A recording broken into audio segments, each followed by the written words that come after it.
Hi everyone, I'm on Charlemont Street in Dublin City today. As you can see out that direction is out towards Ranelagh and then back towards Dublin City in that way, Harcourt Street. So Charlemont Street has fantastic history. Now I'll just explain a few things why I'm here today, just to show you the dramatic shifts and changes in this street over the years. This was designed by developer James Caulfield, who was the first Earl of Charlemont. Back in 1780, so over 245 years ago, this street was first laid out and designed. Now, in the 1890s, in 1896, actually, James Connolly lived on Charlemont Street at number 76 for a time. He lived in a lot of places around Dublin, and Charlemont Street was one of the homes that he lived in. He lived in a tenement up here at number 76 as well. Now, subsequent to that, there was dramatic shifts in Dublin. There was a lot of tenements in the area, and those houses that were built around here through James Caulfield became tenements, like so much of Dublin City, particularly around the early 20th century. Now, the disease was rampant and poverty was rampant in around Dublin City during that period. And Madeleine French Mullen, fantastic revolutionary whose name adorns one of the homes, properties just up the street here, where the ex-council houses were, set up a hospital called St. Ultan's, which supported so many people, women and children in particular, who were struggling in Dublin during that period of time. And of course her partner was Kathleen Lynn. They lived up in Belgrave Square, not too far away from here, in Rathmines, another Irish revolutionary. And the first flat complexes were built in the 40s. French Mullen House was just up the street here. And there was 5 blocks with Tom Kelly flats as well that were just in behind on this land here. So can you just imagine?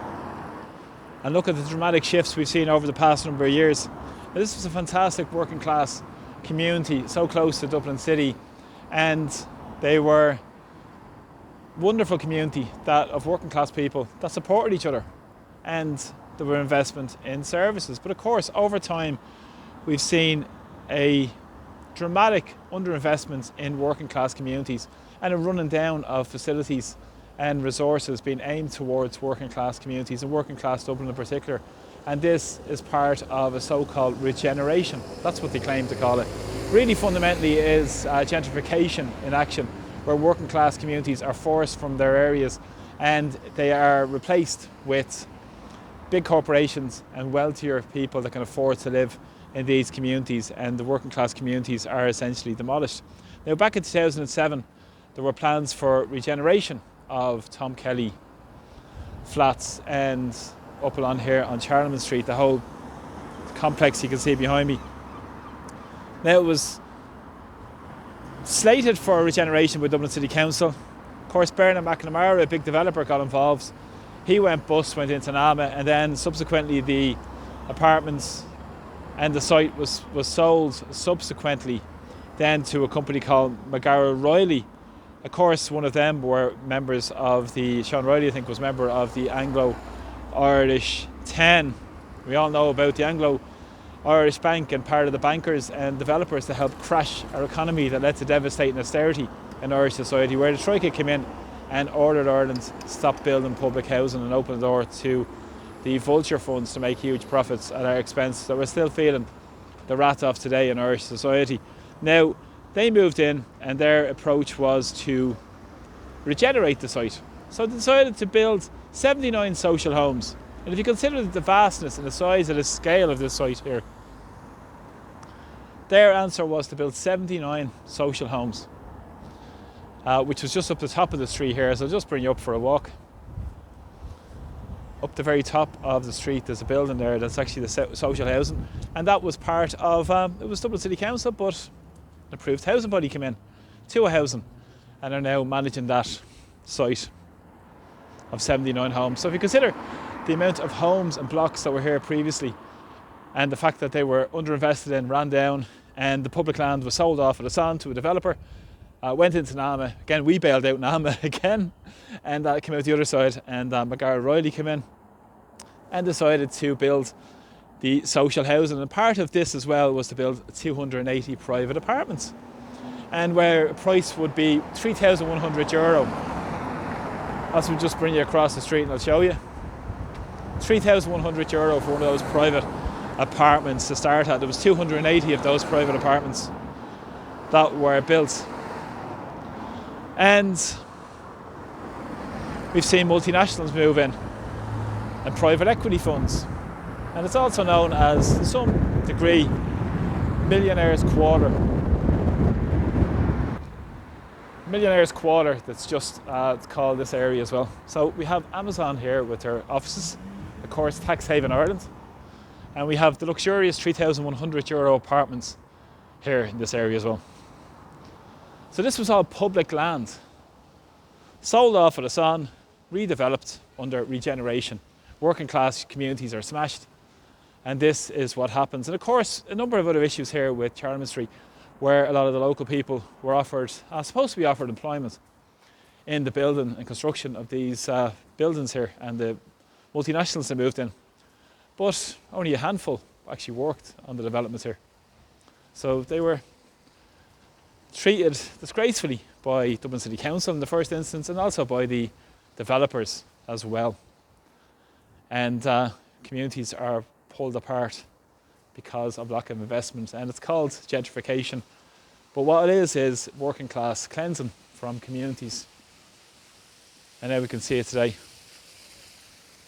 where developers come in, rip off the renters, and they're making huge profits at the expense of ordinary people, all facilitated by government's policies and by local authorities that do the bidding of these neoliberal policies that claim regeneration, but is ripping communities apart throughout Dublin and changing the dynamic of these communities. And as you can see by the apartment blocks as well, previously with Tom Kelly Flats there was balconies where people could mix, come together, know your neighbour, see each other. Now they're hidden away behind these big impersonal tower blocks. And has attempted to destroy communities, but there is a great community still in this area, and people that have great history in this area as well, which is a fantastic history. As I said, people like James Connolly, who lived here as well. St Dunstan's Hospital, we know, with Madeleine French Mullen that I mentioned, and Kathleen Lynn, Irish revolutionary. And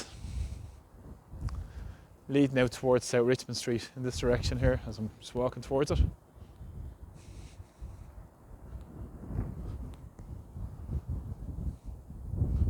That leads up towards Rathmines. And this is actually a famous, another one of the original houses that's standing here, probably back to the 18th century.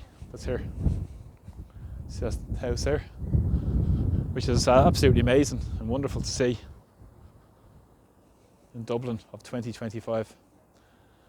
So a little bit of local history, a little bit of shown of what the plans are when they claim regeneration, revitalisation.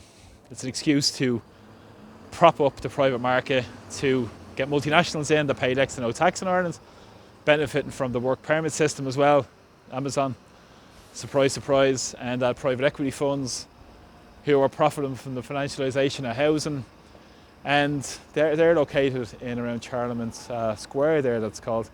And not to mention people who are paying absolutely astronomical rents to live privately there, and as well the council housing tenants as well. So Dublin, is it changing for the better in terms of gentrification? I don't think so. You need to invest strongly in working class communities, invest in facilities, invest in services, invest in employment, invest in education for strong, proud working class communities. A lot of inner city Dublin is being decimated because of these policies. Dublin Docklands is being decimated with high price, extortionate price apartments, Airbnbs all around the place. And at the same time we see the heart and soul being ripped out of communities that stand long and proud, such as the community we had on Charlemont Street in Dublin City. As I said, fantastic history on that street as well that needs to be remembered.